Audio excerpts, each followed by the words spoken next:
Jangan lupa untuk like, share, dan subscribe ya. Assalamualaikum warahmatullahi wabarakatuh. Selamat pagi anak-anak semua. Semoga anak-anak semua dalam keadaan baik sehingga kita dapat menjalankan aktivitas pada hari ini dengan baik pula.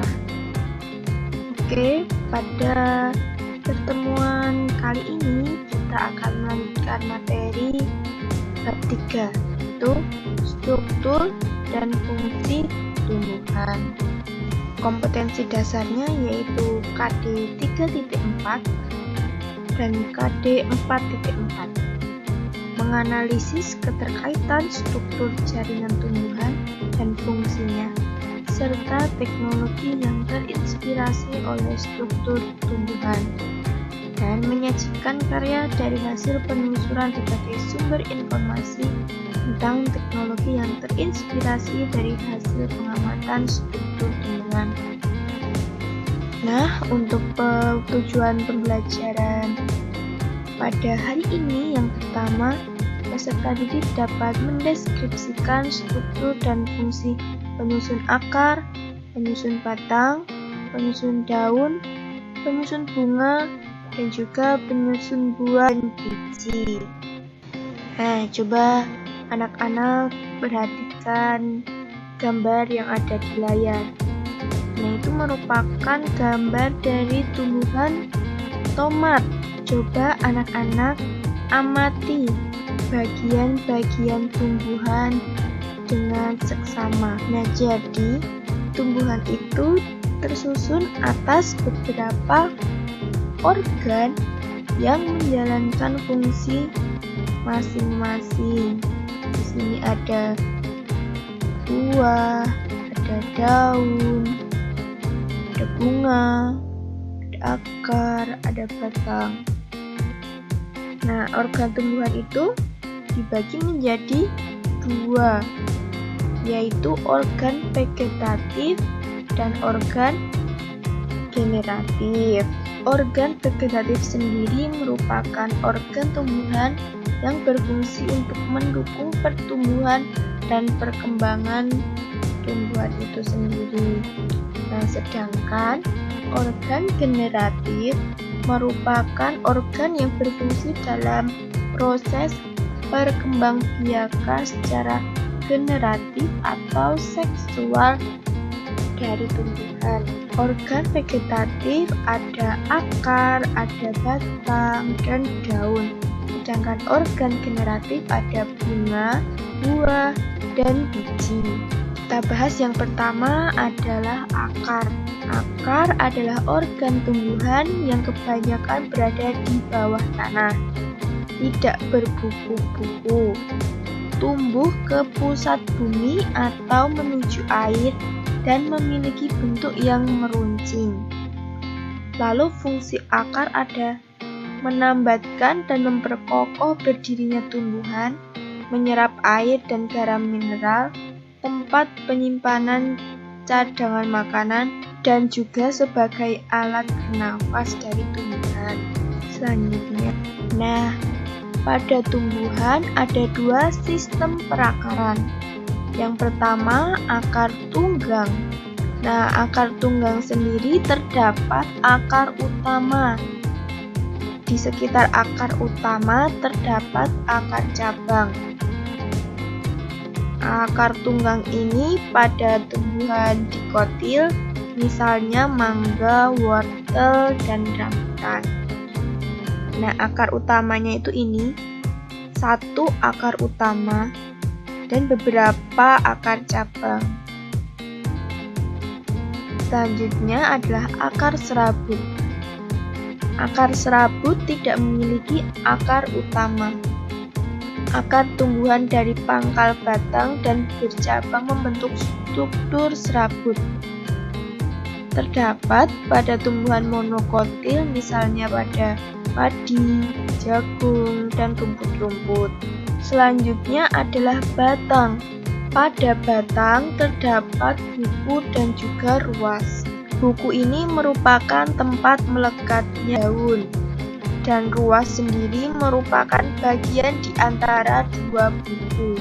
Fungsi batang yaitu menegakkan tumbuhan, menghubungkan akar dan daun, menyimpan cadangan makanan.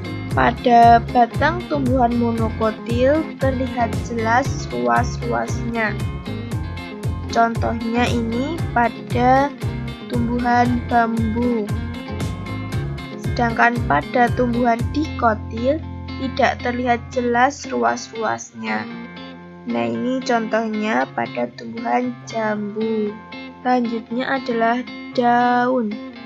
Daun memiliki fungsi sebagai tempat berlangsungnya proses fotosintesis, menyerap karbon dioksida atau CO2 di udara, tempat respirasi pada tumbuhan, sebagai tempat pengeluaran air. Pada lembaran permukaan daun terdapat tulang atau urat daun. Tipe tulang daun ada 4 macam, yaitu menyirip. Menyirip itu contohnya pada daun mangga. Nah, ini menyirip gambarnya. Lalu ada menjari, misalnya pada daun pepaya. Ada melengkung, misalnya pada daun gadung. Selanjutnya ada tipe tulang daun yang sejajar. Nah, ini gambarnya contohnya pada tumbuhan jagung, pada daun jagung.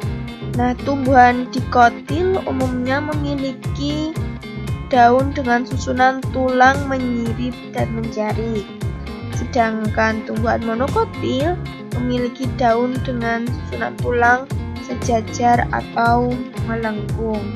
Secara morfologi, daun terdiri dari beberapa bagian, yaitu ada ujung daun, tepi daun, helai daun atau lamina, tulang rusuk daun, tulang daun, tangkai daun. Terdapat bagian yang menempel pada batang, disebut pangkal tangkai daun. Ada tumbuhan tertentu yang daunnya tidak bertangkai, misalnya pada rumput. Ini pelepah daun pada tumbuhan monokotil, pangkal daun pipih dan lebar, serta membungkus batangnya. Misalnya pelepah daun pisang dan pelepah daun talas. Daun yang memiliki ketiga bagian yaitu helai, tangkai daun, dan pelepah daun disebut dengan daun sempurna. Misalnya daun pisang dan daun talas. Dan daun yang tidak memiliki salah satu atau lebih bagian daun tersebut, yaitu helaian, tangkai daun, dan pelepah daun, apabila tidak memiliki salah satu atau lebih disebut dengan daun tidak sempurna. Contohnya daun mangga dan daun jambu. Selanjutnya, struktur dan fungsi bunga. Nah, bunga sendiri merupakan organ reproduksi generatif. Struktur bunga terdiri atas tangkai bunga, kelopak bunga, mahkota bunga. Nah, itu disebut sebagai perhiasan bunga. Selanjutnya ada benang sari dan putik. Itu merupakan alat reproduksi. Mahkota tumbuhan dikotil biasanya ada pada kelipatan 2, 4, dan 5. Sedangkan pada mahkota tumbuhan monokotil biasanya pada kelipatan 3.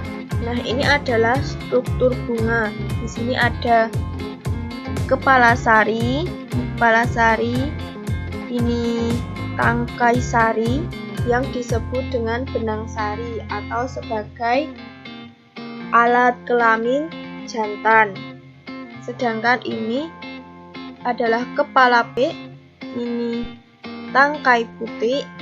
Nah, ini merupakan alat kelamin betina pada bunga. saja di sini ada bakal buah, ada bakal biji, ada dasar bunga, kelopak, mahkota, dan ada tangkai bunga. Selanjutnya adalah buah dan biji. Buah berfungsi untuk menyimpan cadangan makanan. Secara umum, buah berkembang dari bagian alat kelamin betina, tahu putih, yang biasanya disebut dengan bakal biji. Nah, ini adalah bakal biji. Struktur buah lengkap terdiri dari biji, daging buah, dan juga kulit buah. Buah inilah yang membungkus dan melindungi biji. Selanjutnya adalah biji. Biji berfungsi dalam proses reproduksi tumbuhan. Biji juga termasuk bagian dari tumbuhan yang terbentuk dari hasil pembuahan atau fertilisasi yang letaknya berada di dalam bakal buah. Di dalam bakal buah terdapat bakal biji. Ini bakal buah dan ini bakal biji. Dan di dalam bakal biji terdapat suatu embrio yang merupakan calon individu baru. Nah, ini merupakan embrio.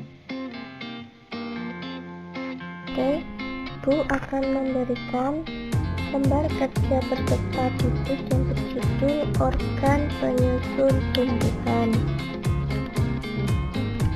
Tujuannya yaitu peserta didik dapat menyebutkan nama organ penyusun tumbuhan dan peserta didik dapat mendeskripsikan fungsi masing-masing organ penyusun tumbuhan. Ini pengantar saja. Lalu ada alat dan bahan, yaitu satu jenis tumbuhan, alat tulis, dan kertas. Langkah kerjanya, jadi anak-anak di sini memilih satu jenis tumbuhan yang akan diamati. Misalnya ada tumbuhan cabai. Nah, nanti anak-anak mengamati organ penyusun tumbuhan cabai itu ada apa saja yang terlihat. Selanjutnya nanti tumbuhan cabai itu nanti digambar, lalu disebutkan nama organnya itu apa saja, lalu dicatat di tabel. Hanya ada nama tumbuhan, lalu digambar dan disebutkan nama organ penyusun tumbuhan yang teramati itu apa saja. Lalu ada pertanyaan. Jelaskan fungsi masing-masing organ penyusun tumbuhan yang sudah kamu sebutkan di atas. Nah, jadi di sini anak-anak menjawab pertanyaan dengan menyebutkan fungsi masing-masing organ penyusun tumbuhan yang sudah diamati sebelumnya. Nah, selanjutnya anak-anak memberikan kesimpulan dari hasil pengamatan yang sudah dilakukan. Seperti itu. Nah, jadi itu merupakan tugas pengamatan yang perlu anak-anak laksanakan. Nah, jadi ketika anak-anak membuat suatu kesimpulan, pernyataan dari kesimpulan tersebut dapat menjawab tujuan dari pengamatan yang anak-anak lakukan. Baik, Ibu rasa cukup. Bu tutup.